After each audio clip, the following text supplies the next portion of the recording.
Welcome to this explainer. Today we're diving into a really fascinating piece of source text. It's a highly intentional, first-person guide to daily manifestation. But instead of looking at this like just another boring checklist of habits, I want you to picture it more like a tactile, almost claymation-style storybook.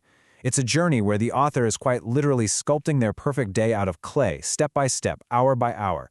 So we're going to break down exactly how this author builds their reality from the ground up, using some specific cognitive shifts and just unwavering faith. So, think about your own morning for a second. Before the coffee is even brewing, before you've doom-scrolled on your phone, how do you frame your mind before your feet even hit the floor? Well, this question is the absolute core of our source material.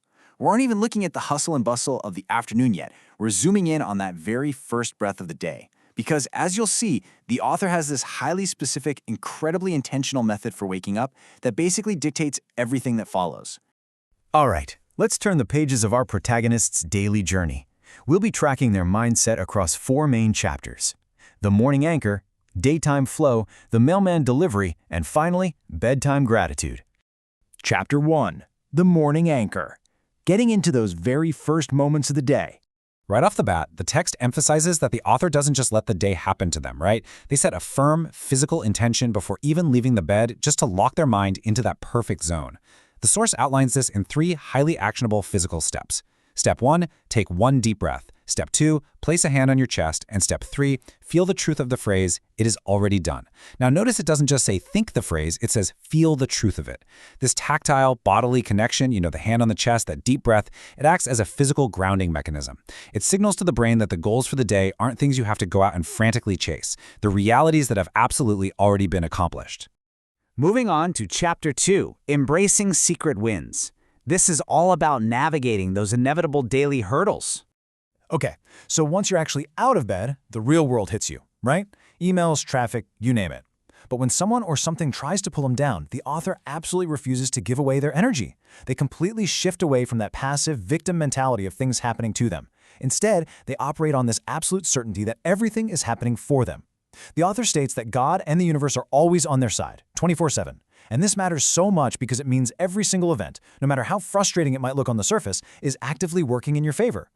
And that brings us to this brilliant concept from the text, the secret win. The author argues that if you ignore the hidden purpose behind a tough moment, you're totally missing out on the secret win. When an obstacle pops up, it's not a stop sign, it's just part of the path. They view these challenges as hidden victories. By staying thankful every single minute and keeping that happening for me mindset locked in, they basically rob negative events of their power. They transform them into stepping stones. This whole mindset culminates in this super powerful declaration from the text: "Nothing can stop my vision because it is already mine." You can literally hear the absolute, unwavering certainty in that statement. Think about it. If you've already claimed your prize during your morning anchor, and you genuinely believe every obstacle is actually a secret win, well then logically, absolutely nothing can stop you. That takes us to Chapter 3, Letting Go of How. It's time to surrender the mechanics. So the author explains that they boldly declare exactly what they want, but then, and this is key, they completely surrender the mechanics of how it's actually going to arrive. They just do not stress about the steps. That's what faith is for. So how do they practice this? The source uses this fantastic analogy from the author's own life. They describe a time they were hired for a job on a cruise ship in Hawaii. The very second they were told the job was theirs over the phone, all of their stress just completely evaporated. Now, they still had to wait for the official letter with their start date to arrive in the physical mail, but they didn't worry for a single second. They weren't pacing around, staring anxiously out the window, waiting for the postal truck. Why? Because the job was already theirs. That waiting period wasn't filled with anxiety at all. It was filled with the total peace of a done deal.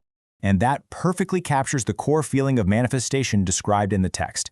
The real world is just the mailman delivering the letter that's already got my name on it. The author basically takes that exact feeling, that certainty of knowing they had the Hawaii cruise ship job, and applies it to whatever new desire they've declared. In their mind, they are already holding the prize. The physical manifestation of it in the real world, well, that's just the inevitable mailman walking up the driveway. Chapter 4.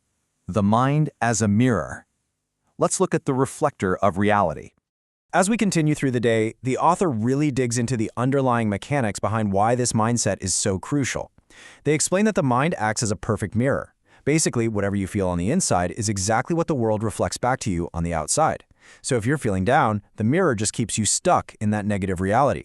But, and here is the really powerful part, when they stay proud, thankful, and certain, their mind actually forces the real world to match their thoughts. This is exactly why your internal mindset matters so much. Maintaining that cool, steady, it-is-done state isn't just about feeling warm and fuzzy. It's the actual mechanism that literally forces the external world to align with your vision. Finally, Chapter 5, the evening check-in, the nightly gratitude ritual. As the emails finally stop and the sun sets, the author has a very specific ritual for the moment they lay their head on the pillow. And the really crucial point here is how this final sequence directly mirrors that morning anchor. As they drift off, they deliberately let go of the day's events. They fill their heart with the exact same gratitude they woke up with. They intentionally choose to fall asleep feeling like an absolute winner. And they do all of this with the deep, deep knowledge that their mind is going to keep working for them all through the night. They aren't going to sleep with a bunch of anxiety about tomorrow. They're going to sleep in a total state of completion. It really perfectly closes the magical diary of their day. Let's read this directly from the text. I fall asleep feeling like a winner, knowing my mind is working for me all through the night. It is done. It brings the entire daily cycle full circle. The day ends with the exact same 3 words that the morning began with. It is done. Which brings us to the end of our explainer. We've traced the author's precise steps today. From the morning anchor, through the secret wins of the day, to trusting the mailman, and finally resting in gratitude. The text shows us a highly structured, super intentional way to sculpt your reality. So, as we close this storybook, I'm going to leave you with a question inspired by the source material. If you woke up tomorrow knowing it was already done, what letter is the mailman delivering to you?